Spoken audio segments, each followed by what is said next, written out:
Kembali sampai Indonesia Malam, Saudara. Gubernur DKI Jakarta Anies Baswedan mengatakan banjir di wilayah DKI Jakarta sudah 100% surut dan tidak lagi mengganggu kegiatan perekonomian maupun kegiatan pemerintahan. Menurut Anies, surutnya banjir DKI berkat kerja keras seluruh jajaran pemerintah Provinsi DKI Jakarta dibantu dengan warga. Hari Senin dini hari jam 3 pagi tadi dipastikan bahwa 100% sudah surut. Jadi alhamdulillah hari Senin pagi seluruh kegiatan perekonomian, kegiatan pemerintahan bisa berlangsung tanpa ada gangguan sedikit pun akibat curah hujan ekstrim pada hari Sabtu yang lalu. Saya ingin menyampaikan terima kasih kepada seluruh jajaran yang bekerja ekstra keras untuk memastikan bahwa semua dampak dari curah hujan ekstrim tersebut bisa dikendalikan. Saya sampaikan apresiasi kepada seluruh masyarakat yang terlibat langsung membantu saudara-saudara kita yang terdampak akibat curah hujan ekstrim tersebut. Alhamdulillah sampai dengan pagi ini tenda pengungsian masih ada, tetapi pengungsinya sudah kembali ke rumah masing-masing. Iya. Titiknya lebih kecil dan kemudian satu hari surut itu kemudian diklaim oleh pemerintah Provinsi DKI Jakarta. Meskipun tadi dari PDI Perjuangan punya pandangan lain bahwa sejak 2017 tidak ada perkembangan yang signifikan. Hanya 16 km dan tidak ada tambahan. 16 km ini pun ini hasil dari pemerintahan pada 2017 ya ini Ahok Jarot. Komentar Anda Bung Taufik. Ya, saya kira kalau mengukur itu, ukurnya lihat dari yang terdampak. Ya. Yang sekarang itu hanya 200 RT dari 30.070 RT itu terdampak. Artinya apa? 0,6% yang terdampak. Tadi Pak Anies bilang bahwa hari Senin memang semua sudah surut, jadi lebih cepat. Nah, terdampak yang sedikit itu kan nggak mungkin kalau nggak ada kerja. Oke, kita sampaikan dulu soal kerja. Tapi benarkah kemudian tadi disampaikan normalisasi misalnya hanya 16 km dan tidak tambah-tambah sejak 2017? Pak Pantas itu kan lihat dari anggaran itu kan ketemu ada normalisasi, ada naturalisasi, itu di anggarannya ada pembebasan lahan. Dan dikerjakan, dilakukan, Bung Taufik? Ya, Ciliwung, kemudian Kali Sunter, itu semua ada pembebasan lahannya. Jadi saya kira kalau kita mau objektif menilai ya, menurut saya kita ukurannya adalah yang terdampak. Ini kita mesti objektif lah menilai. Bahwa ada kekurangan, iya, tapi menurut saya sudah ada kemajuan. Saya konfirmasi, jadi anggarannya sudah ada dan sudah dilakukan. Saya perlu konfirmasi ini, Bung Taufik. Dan setiap tahun itu kan dilakukan. Oke, contoh Anda bisa sebutkan mungkin yang Anda sebutkan tadi Sunter misalnya, pembebasan lahan atau apa itu? Iya, pembebasan lahan Kali Sunter, Ciliwung, Kali Angke, ya Pesanggerahan, itu kan dilakukan setiap tahun gitu loh. Dan anggarannya dianggarkan. Dan itu terkait dengan normalisasi dan naturalisasi. Iya, normalisasi dan naturalisasi. Dan sekarang saya lihat bahwa akibat apa yang dilakukan itu kan berkurang. Jadi ujungnya apa nih? Yang terdampak harus berkurang. Iya, ini sekarang kelihatan yang terdampak berkurang, kemudian seterusnya gitu. Ini saya kira apa bukan sebagai satu upaya yang positif, itu yang harus kita hargai. Oke, baik. Nanti saya berikan kesempatan lagi. Silakan Bung Pantas ditanggapi. Ya, begini. Jadi saya pikir ini ada hubungannya dengan apa yang disampaikan Wakil Ketua. Tunggu sebentar Bung Pantas. Anda kan tadi mengatakan tidak ada perkembangan, tapi Bung Taufik ada perkembangan. Jadi yang benar yang mana nih? Karena kan Anda pegang data juga, Bung Taufik pegang data. Benarkah kemudian yang disampaikan Bung Taufik misalnya bahwa ada anggarannya sudah digunakan di antara tadi disebutkan misalnya Sunter? Anggaran yang ada dalam setiap tahun anggaran itu biasa-biasa saja. Bukan, maksud saya begini. Apakah anggaran dari normalisasi, naturalisasi benar sudah digunakan? Ini saya mau sampaikan bahwa sejak Anies menjadi gubernur, kita tidak lagi mengenal terminologi normalisasi. Yang dipaksakan adalah terminologi naturalisasi. Oke. Nah, yang implementasinya di bawah tidak dimengerti juga bagaimana konsep, bagaimana implementasi daripada naturalisasi itu. Efeknya adalah? akibatnya ya terjadilah posisi pembiaran seperti keadaan di awal 2017. Tunggu sebentar, Ada. kan kalau seandainya ada anggarannya, entah itu namanya normalisasi atau naturalisasi, kita tidak berdebat soal itu, tapi ada kemudian upaya yang dilakukan tadi sebutkan misalnya di Sunter, beberapa daerah lain, artinya ada dong. Ya ada. Oke, ada beberapa, Oke, ada baik. waduk, Ini yang saya ada konfirmasi, pembangunan. baik. Tapi yang mau saya sampaikan begini, bahwa infrastruktur banjir kita adalah ada 13 aliran sungai. Salah satunya adalah Ciliwung. Kemudian ada drainase kota. Nah, terhadap kedua infrastruktur ini, apa yang dilakukan, kan gitu. Itu yang saya soroti tadi, yang ukuran yang dari 16 km dari 30 sekian kilometer itu adalah di Kali Ciliwung. Yang sampai dengan hari ini tidak mengalami pertambahan. Ada trase banjir itu sudah ada dari dulu.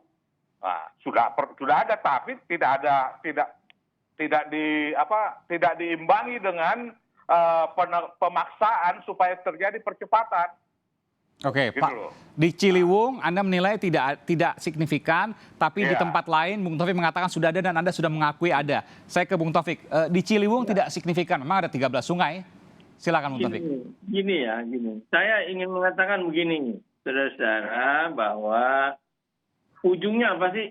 Ujungnya adalah yang terdampak harus lebih sedikit. Itu ujungnya. Mau apa namanya, kalau saya ujungnya aja, goalnya adalah yang terdampak lebih sedikit. Terbukti nggak? Terbukti sekarang, terdampak lebih sedikit, 0,6%. Ini yang saya kira gini, kalau Ciliwung saya kira ada pembebasan lahannya. Dan Ada di mana Bung Taufik? Anda punya datanya? ada dong, Ciliwung ada. Tadi Di saya mana? bilang Ciliwung. Di daerah mana? Ciliwung yang daerah mana misalnya? Anda lihat, Sodetan misalkan, kita punya proyek Sodetan yang ada di Kampung Melayu misalnya. Iya, Sodetan kan udah bebasan sama kita. Nah, Ciliwung, karena itu saya ingin sampaikan begini. Kali yang 13 sungai itu adalah kalinya pemerintah pusat. Karena itu ke depan kalau mau beres ini, pengelolaannya serahkan pada DKI. Supaya 100% DKI melakukan pengelolaan. DKI tidak boleh memiliki itu aset kan. Nah, kalau Anda perhatikan, saya nggak telusuri. Saya pernah menelusuri Kali Ciliwung itu ya, dengan kawan-kawan di Ciliwung. Menurut saya memang masih ada yang harus kita bebaskan masyarakat. Kan nggak gampang, masyarakat kan nggak bisa Oke, dipaksa. pembebasan lahan ini ya. Iya, sekarang kan masyarakat nggak bisa dipaksa. Begitu dipaksa mulai rame kan. Apalagi Gubernur DKI Jakarta Pak Anies Baswedan sudah menyatakan sejak kampanye tidak mau menggusur. Dan itu menjadi beban juga. Iya, secara bertahap saya kira dilakukan sosialisasi gitu ya. Iya. Karenanya. Tapi apakah itu kemudian menjadi masalah? Jangan-jangan lambatnya karena tidak mau menggusur, Bung Taufik? Gini, bukan soal tidak mau menggusur. Orang sekarang kalau digusur semeter aja ramainya setengah mati. Gitu ya. Nah, saya kasih contoh begini. Bahwa hujan kali ini ekstrem sekali. Contoh, ketika Pansus Banjir melakukan studi di Surabaya dan Semarang. Ya. Itu waktu itu semua dalam posisi normal.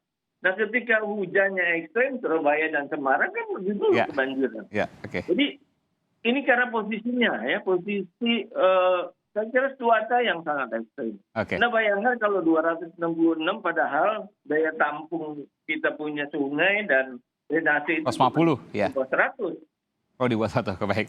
Oke, saya terakhir ke Bung Pantas. Bung Pantas, ini banyak sekali berseliweran di media sosial. Kalau mau menyelesaikan masalah banjir di Jakarta, pemerintah pusat harus turun. Dan itu juga pernah disampaikan oleh Presiden Jokowi ketika awal waktu itu menjadi presiden atau pada waktu menjadi Gubernur DKI Jakarta dan hendak menjadi presiden. Komentar Anda? Iya, sebenarnya kalau kita bicara dengan banjir ini, kita bicara infrastrukturnya saja. Ini yang merupakan otoritas kita sebagai pemerintah. 13 aliran sungai, drainase kota, kemudian waduk, dan lain sebagainya. Termasuk juga tanggul di laut. Nah, itu adalah infrastruktur.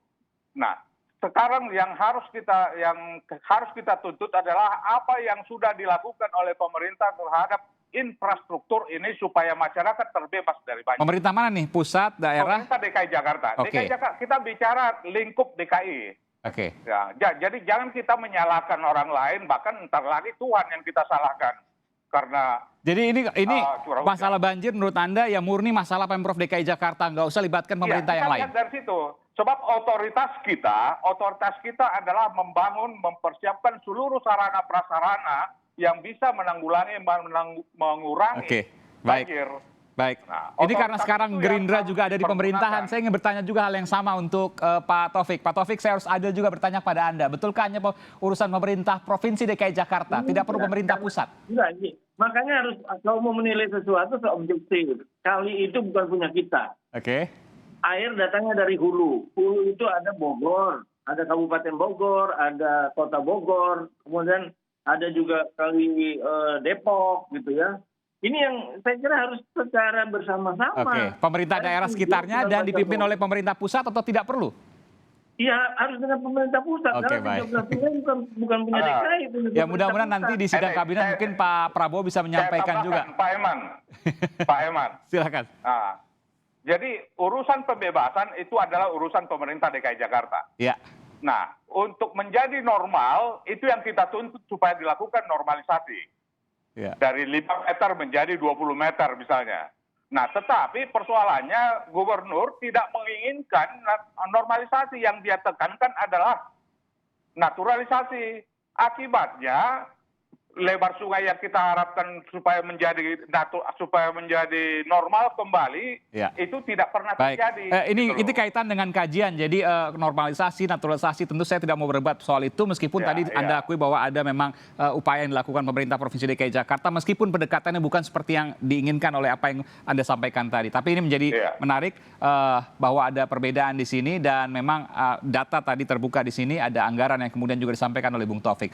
Dan pemerintah pusat apakah perlu atau tidak, ini menjadi perbedaan antara PDI Perjuangan dengan Gerindra. Meskipun dua-duanya di pemerintahan saat ini.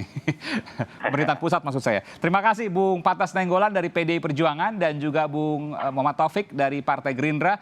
Nanti Bung Taufik akan gabung kembali terkait dengan vaksin, di mana pemilih Pak Prabowo yang dikatakan tinggi untuk menolak vaksin. Benarkah itu? Apa yang menjadi sebabnya? Dan apa kaitannya dengan Pilpres 2019 lalu? Tentu ini menjadi pertanyaan. Saya akan tahan Bung Taufik nanti untuk menanyakan soal ini, juga termasuk ke indikator politik Indonesia. Terima kasih sekali lagi.